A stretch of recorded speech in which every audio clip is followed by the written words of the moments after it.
Dear all अस्सलाम वालेकुम। आज हम जो पॉइंट्स डिस्कस करने जा रहे हैं उसमें हम एक कंप्लीट प्रोसीजर देखेंगे कि किस तरह से आपको अपना एक एबिलिटी टेस्ट अटेम्प्ट करना चाहिए। यहाँ पे अच्छी स्ट्रेटजी क्या होगी। आपने प्रिपरेशन हर एक की अपनी अपनी होती है, हर एक के पास किसी एक स्पेसिफिक सब्जेक्ट के हिसाब से अपना अपना नॉलेज होता है।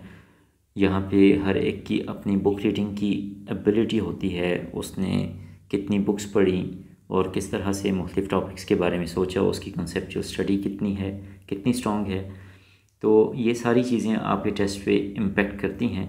लेकिन यहाँ पे मैं ये बात क्लियर करना चाहता हूँ कि हम आज इस वीडियो के अंदर जो पॉइंट्स डिस्कस करेंगे कि एबिलिटी टेस्ट को किस तरह से अटैम्प्ट करना चाहिए, तो इसमें कुछ पॉइंट्स हैं जो आप पहले से माइंड में रखें कि एक तो ये वीडियो उन कैंडिडेट्स के लिए है जिनके टेस्ट के अंदर नेगेटिव मार्किंग नहीं है। नंबर 2, ये वो कैंडिडेट्स हैं जो मेरिट पे यकीन रखते हैं, जो इन बातों के अंदर नहीं आते कि पेपर आउट हो गया तो हम ज़्यादा स्कोर कर लेंगे या कुछ और अनफेयर मीन्स यूज़ करके हम स्कोर कर लेंगे और उससे हम शॉर्टलिस्ट हो जाएंगे। तो इसके बाद नेक्स्ट ये पॉइंट भी आपने माइंड में रखना है कि एक कैंडिडेट की जितनी अच्छी प्रिपरेशन होगी उसके उतने ही चांसेस ज़्यादा ब्राइट होंगे पेपर में अच्छा एग्जीक्यूट करने के लिए। तो जिस तरह रिसेंटली ये लेक्चरशिप के लिए टेस्ट्स अनाउंस हुए हैं उनमें उन्होंने उसकी वेटेज बताई है कि 45% मार्क्स आपके, जिस तरह से उसकी रेशो आपके फाइनल मेरिट के अंदर है, तो 45 MCQs ही उन्होंने टेस्ट के अंदर रखे हैं। 60 मिनट्स होंगे तो उसके अंदर आपने इस टेस्ट में अपेयर होना है, नेगेटिव मार्किंग नहीं होगी। तो जब भी आपके पास इस तरह के टेस्ट होते हैं आप ये बात माइंड में रखें कि जब एज्यूम करें कि 100 मार्क्स का टेस्ट हो तो उसमें आपके MCQs बेस जो क्वेश्चंस होते हैं उनमें ऑप्शंस अगर A, B, C और D ऑप्शंस, हर एक क्वेश्चन के अंदर 4 ऑप्शंस हैं, तो उसमें A ऑप्शन की भी इक्वल वेटेज होती है, B ऑप्शन भी, C ऑप्शन भी और D ऑप्शन भी। मीन्स आप इसे आसान अल्फाज में इस तरह समझ सकते हैं कि अगर टोटल MCQs हों 100 तो उसमें से 25 या 26 या 24 MCQs ऐसे होंगे जिनका करेक्ट आंसर ऑप्शन A होगा। कुछ उसमें 24-25 MCQs होंगे जिनका correct answer option B। Similarly 24-25 MCQs ऐसे होंगे जिनका करेक्ट आंसर ऑप्शन C और लास्ट जो बाकी बचेंगे उनका राइट आंसर ऑप्शन D होगा। तो कहने का मतलब ये है कि आपकी हर एक ऑप्शन के इक्वल चांसेस होते हैं आपकी आंसर की के अंदर। अच्छा, ये बात मैंने आपके साथ इसलिए शेयर की है कि जब आप अपना टेस्ट अटेम्प्ट करना स्टार्ट करते हैं तो उसमें ये चीज़ लास्ट में आपके काम आती है कि जब आप मैक्सिमम अटेम्प्ट कर चुके हैं तो बाकी ऑप्शंस को क्या आपने सारे उस पर तुक्के लगा देने हैं या सब कुछ छोड़ देना है, तो वहाँ पे क्या आपकी स्ट्रेटजी होनी चाहिए। तो वहाँ पे ये पॉइंट आपके बड़े काम आएगा। दूसरी बात ये है कि जब भी आप टेस्ट में अपेयर होते हैं तो आप स्टार्ट से MCQs नंबर 1 से स्टार्ट करें। पहले आप माइंड में ये रखें कि आप पेपर से गो थ्रू हो रहे हैं, आप ये जानना चाह रहे हैं कि किस तरह का पेपर आया हुआ है। तो जब आप ये इस प्रोसेस के अंदर इन्वॉल्व होंगे तो जो MCQs आपको उस टाइम पे ऐसे नज़र आ रहे हैं कि फ्रीक्वेंटली आपको पता है कि इसका राइट आंसर ये है, तो आप उन्हें साथ साथ फिल करते जाएं ताकि आपका टाइम उसमें वेस्ट ना हो। क्योंकि एज्यूम करें 45 MCQs हैं, 60 मिनट्स हैं, तो आपके पास हर एक MCQs के लिए 1 मिनट और अप्रॉक्सीमेटली 15 सेकंड्स हैं। तो ऐसे केस के अंदर अगर आप एक MCQs को रीड आउट करते हुए अपने अगर 10-15 सेकंड गंवाते हैं तो आपको चाहिए कि आप उसका एडवांटेज लें कि आपको उसका राइट आंसर भी अगर आपको वहाँ पे क्लियरली पता है कि ये इसका राइट आंसर है तो आप उसे वहाँ पे आंसर की के अंदर पॉइंट आउट कर दें। यहाँ पे आप जब एक मरतबा पेपर के अंदर गो थ्रू होते हैं तो आपको कुछ ऐसे MCQs भी नज़र आते हैं जो डिफ़िकल्ट होते हैं।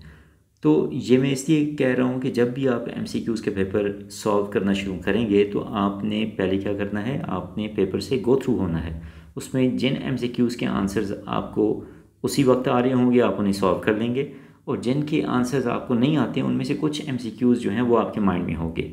तो फिर आप जब सेकंड अटैम्प्ट दोबारा से MCQs को करना स्टार्ट करेंगे तो उसमें ये होगा कि जो MCQs टफ थे, जिनके आंसर्स आपको नहीं आते थे, वो आपके माइंड में साथ साथ आपके सबकॉन्शियस माइंड के अंदर वो चल रहे होंगे, और बीच में से आप कोई और MCQ सॉल्व कर रहे होंगे और अचानक आपके माइंड में आएगा कि कोई ख़ास आपने टॉपिक पढ़ा था जिसके हिसाब से आपके उस डिफ़िकल्ट MCQs का आंसर ये हो सकता है। तो यहाँ पे MCQ सॉल्व करते हुए आपकी स्ट्रेटजी ये होगी कि अगर 4-5 ऑप्शंस हैं एक MCQ से रिलेटेड, तो आप वहाँ पे एलिमिनेशन का मेथड यूज़ करें। मीन्स आप उसमें से 5 ऑप्शंस में से पहले तो जैसे MCQs को पढ़ते हैं तो कुछ ऑप्शंस ऐसे होंगे वो डायरेक्टली आपको इररेलेवेंट लगेंगी, आप उन्हें बीच में से निकाल लें, बाकी जो हैं उन पे साथ सोचना शुरू करें।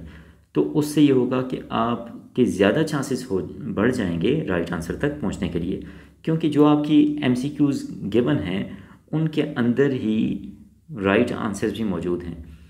अच्छा, तो यहाँ पे आपने ये भी माइंड में रखना है कि आपने जब शुरू से सॉल्व करना शुरू करते हैं तो बीच में उसी वक्त से तुक्के लगाना शुरू नहीं करने। आप अपनी फ़र्स्ट अटैम्प्ट में तो गो थ्रू होंगे, अपने पेपर से गो थ्रू होंगे, उसमें जो शॉर्ट MCQs आपको आसानी से समझ आ रहे हैं आप उसी वक्त उनके आंसर लगा लेंगे ताकि आपका टाइम साथ बचता रहे।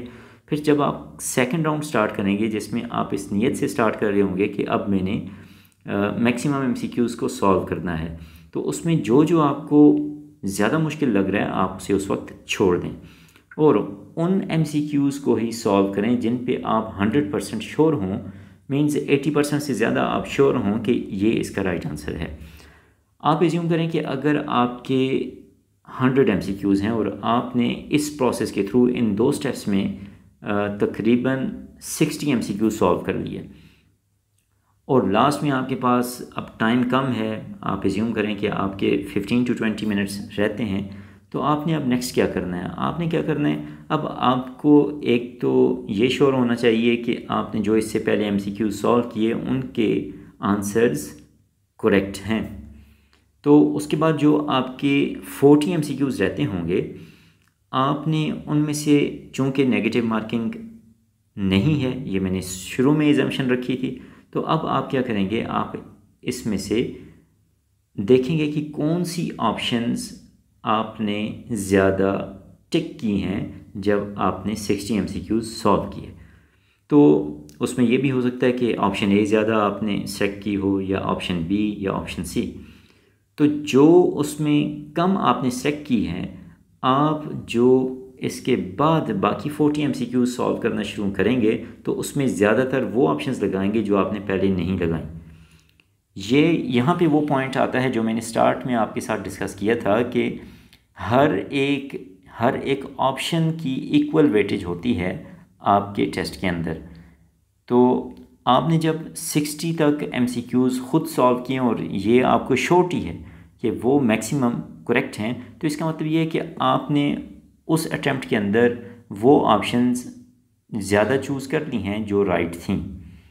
तो उसमें से अगर A B आपने ज़्यादा चूज़ की हुई हैं तो इसका मतलब ये बाकी जो आपके MCQs बचते हैं उनमें आप ज़्यादा अटेम्प्ट्स कैसे करेंगे, ऑप्शन C और ऑप्शन D को। तो उसमें से अब ये जो बाकी आपके 40 MCQs बचते हैं उनमें से आप 20 MCQs को पढ़ के सॉल्व कर लें, उसमें तुक्का आप लगाएंगे।